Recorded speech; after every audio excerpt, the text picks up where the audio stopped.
السلام علیکم ناظرین، آپ دیکھ رہے ہیں پروگرام اعتراض ہے۔ میں ہوں عادل عباسی۔ وزیر اعظم شہباز شریف صاحب کی حکومت کے سامنے پہاڑ جیسے چیلنجز کھڑے ہوئے ہیں۔ حکومت تو بن گئی ہے، ملک کی تاریخ کی سب سے بڑی اتحادی حکومت، لیکن اس کے لیے کیا کیا چیلنجز ابھی انتظار کر رہے ہیں، آج کے پروگرام میں ذرا ہم اس کے اوپر بات کریں گے۔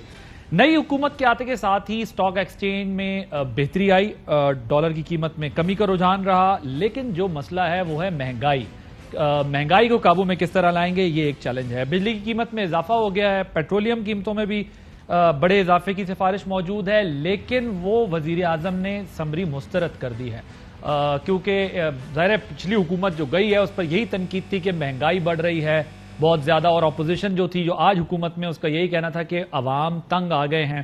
لیکن جو چیلنج ہے وہ بڑا جنون ہے، کیونکہ ظاہر ایشوز تو یہ ہیں، آئی ایم ایف کا بھی چیلنج سامنے، لیکن ابھی اطلاعات یہ ہیں کہ وہ سمری مسترد کر دی گئی ہے۔ دوسری طرف صورتحال ہے سیاسی، جس میں سابق وزیر اعظم عمران خان صاحب سڑکوں پر ہیں، بڑے بڑے جلسے کر رہے ہیں، بڑے متاثر کن جلسے کر رہے ہیں، لوگ نکل رہے ہیں بڑی تعداد میں، امپورٹڈ حکومت کا نعرہ لگا رہے ہیں سڑکوں پر۔ قومی اسمبلی سے ان کے 123 اراکین اسمبلی نے استعفے بھی دے دیے، تو وہ اس وقت اس فارم میں کہ وہ کہتے ہیں جلد از جلد انتخابات کرائے جائیں۔ میں امپورٹڈ حکومت کو نہیں مانتا۔ گزشتہ روز یہ جو بیانیہ ہے، اسی کے تناظر میں D G I S P R جو ہیں، ان کی ایک پریس کانفرنس تھی، جو باتیں ہو رہی تھی، جو سوشل میڈیا پہ چیزیں اٹھ رہی تھیں، اس کے کانٹیکس میں، پولیٹیکل سچویشن میں، یہ پریس بریفنگ ایک تازہ ہوا کا جھونکا اس لیے ثابت ہوئی کہ ایک چیز کا جواب دیا گیا D G I S P R کی جانب سے اٹھنے والے سوالات پر۔ میجر جنرل بابر افتخار صاحب نے حکومت کی تبدیلی کے پیچھے جو سازش کا عنصر تھا اس کو یکسر مسترد کر دیا۔ انہوں نے کیا کہا، سنیے۔ پھر فوجی یا عسکری قیادت نے اس پہ کیوں اگری کیا کہ ڈیمارش جاری کیا جائے اگر سازش نہیں تھی؟ دیکھیں، ڈیمارش دیے جاتے ہیں، ڈیمارش صرف سازش پہ تو نہیں دیے جاتے، ڈیمارش کے کئی ریزنز ہوتے ہیں۔ آپ ملک کی جس طرح اس اعلامیے میں لکھا ہوا ہے کہ ان ڈپلومیٹک لینگویج یوز کی گئی ہے، اس اعلامیے میں لکھا ہوا ہے کہ جو بات چیت کی گئی ہے وہ انٹرفیرنس کے مترادف ہے، سو اس کے اوپر ڈیمارش دیا جاتا ہے۔ اب معاملہ ایک طرف D G I S P R کی پریس کانفرنس کا ہے، دوسری طرف ہمارے مقامی بیانیے جو بن رہے ہیں اس کا ہے، اپوزیشن اور حکومت کے بیانیوں کا ہے۔ امریکہ ظاہر ہے اس کے اندر بہت زیادہ زیر بحث ہے، ڈسکشن کے امریکی سازش کے نتیجے میں تھا جو عمران خان صاحب نے الزام لگایا ہے، تو دوسری طرف جو ہے وہ امریکی محکمہ خارجہ کے ترجمان جو ہیں وہ کیا کہہ رہے جانیے۔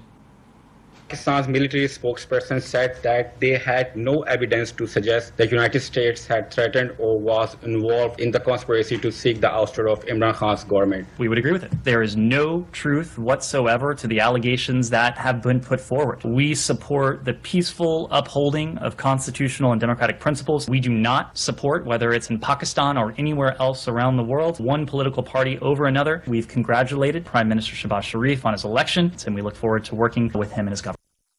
دوسری طرف تحریک انصاف جو ہے ان کا موقف یکسر مختلف ہے۔ انہوں نے جو ہے وہ یہ کہا، کیونکہ جو D G I S P R کے بیان کو نیشنل سیکیورٹی کونسل کے اعلامیے کی توثیق قرار دیا، انہوں نے کہا کہ سیاست میں بیرونی مداخلت کی مذمت کرتے ہوئے جوڈیشل کمیشن کا مطالبہ بھی کیا۔ فواد چودھری صاحب کا یہ ٹویٹ ہے جو آپ دیکھ رہے ہیں، جس کے اوپر انہوں نے اس پر بات کی ہے، لیکن اب لگ یہ رہا ہے کہ آنے والے دنوں میں پی ٹی آئی کے لیے مشکلات میں مزید اضافہ ہوگا۔ اس کی بنیادی وجہ یہ ہے کہ D G I S P R کی جانب سے جب سے سازش کی تھیوری کو جو ہے وہ ڈینائی کیا گیا، انہوں نے کہا مداخلت کی بات ہو رہی ہے، جس پر ہم بات کریں گے آج کے پروگرام میں، کیونکہ کچھ لوگ یہ کہہ رہے ہیں کہ مداخلت کیا چیز ہوتی ہے، پھر سازش کیا ہوتی ہے، یہ ساری بحث اپنی جگہ جاری ہے۔ لیکن بظاہر یہ لگ رہا ہے کہ بیانیے کو پی ٹی آئی کے جو ایک چل رہا ہے کہ امریکی سازش اور یہ سارا کچھ، اس کو ایک طرح کا تھوڑا سا پریشر آئے گا۔ دوسری طرف شہباز شریف صاحب نے عمران خان صاحب پہ توشہ خانہ آئٹمز کے 14 کروڑ میں فروخت کرنے کا الزام لگایا۔ گزشتہ روز وزیر اعظم پاکستان سے ملاقات ہوئی صحافیوں کی، اس میں بھی موجود تھا، وہاں پر ان سے یہ سوال پوچھا گیا، جس سوال کے نتیجے میں انہوں نے کہا کہ یہ 14 کروڑ روپے کی چیزیں تھیں توشہ خانہ میں، جس کو انہوں نے کیا ہے۔ پی ٹی آئی کے سامنے ایک اور بڑا چیلنج بھی آ رہا ہے، کیونکہ اسلام آباد ہائی کورٹ کی جانب سے کہا گیا ہے کہ پی ٹی آئی کی ممنوعہ فنڈنگ کیس کا فیصلہ 1 ماہ کے اندر جو ہے وہ ہونا چاہیے۔ یہ حکم ہے عدالت کا، جس کے مطابق الیکشن کمیشن اب روزانہ کی بنیاد پر کیس کی سماعت کرے گا۔ تحریک انصاف کا الیکشن کمیشن عدالتوں، اداروں اور جو ہے وہ حکومت کے ساتھ ایک بیانیے کی لڑائی چل رہی ہے، گو کہ تحریک انصاف کی حکومت جب تھی ماضی میں تب بھی یہ کیسز، یہ ایشوز موجود تھے، لیکن اب چونکہ وہ اپوزیشن میں تو ان کے سامنے یہ تمام چیزیں ہوں گی۔ سیاست کے معاملے میں ذرا بتا دوں کہ ایک سوال D G I S P R ان سے جب پوچھا گیا کہ اور ان تمام باتوں پر، تو ان کا کیا کہنا تھا، سنیے۔ الیکشن کو آپ سمجھتے ہیں کہ اس وقت ملک کی فوری ضرورت ہے؟ دیکھیے، اس چیز کا فیصلہ تو حکومت وقت نے کرنا ہے, پولیٹیشینس نے کرنا ہے. I am nobody to suggest anything to them. لیکن معاملہ سیاسی میدان میں الٹا ہو چکا ہے. کل کی اپوزیشن جو الیکشن مانگتی تھی اب وہ حکومت میں جا کے جو ہمیں لگتا ہے کہ وقت گزارنے کی پوری کوشش کرے گی, اور جو کل کی حکومت تھی آج اپوزیشن میں وہ اب ارلی الیکشن مانگ رہے ہیں. اپنے مہمانوں کا تعارف کرا دوں.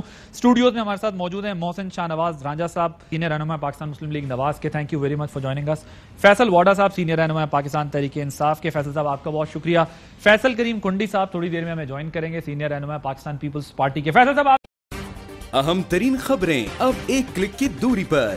آپ کے پسندیدہ ٹاک شوز ہوں یا اہم ملکی یا غیر ملکی شخصیات کی نیوز کانفرنسز, ہر لمحہ باخبر رہنے کے لیے سبسکرائب کریں ہمارا یوٹیوب چینل.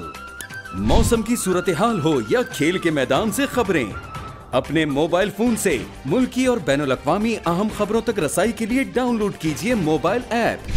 باوثوق ذرائع سے مصدقہ خبروں, تجزیوں اور تبصروں سے مستفید ہونے کے لیے وزٹ کیجیے پاکستان کی سب سے بڑی نیوز ویب سائٹ www.arYnews.tv. ان سب کے علاوہ پاکستان کا سب سے بڑا فیس بک پیج ہو, سب سے بڑا نیوز انسٹاگرام اکاؤنٹ یا پھر ٹویٹر, ARY نیوز پہنچا رہا ہے خبریں سب سے پہلے آپ تک, تاکہ آپ رہیں ہر لمحہ باخبر.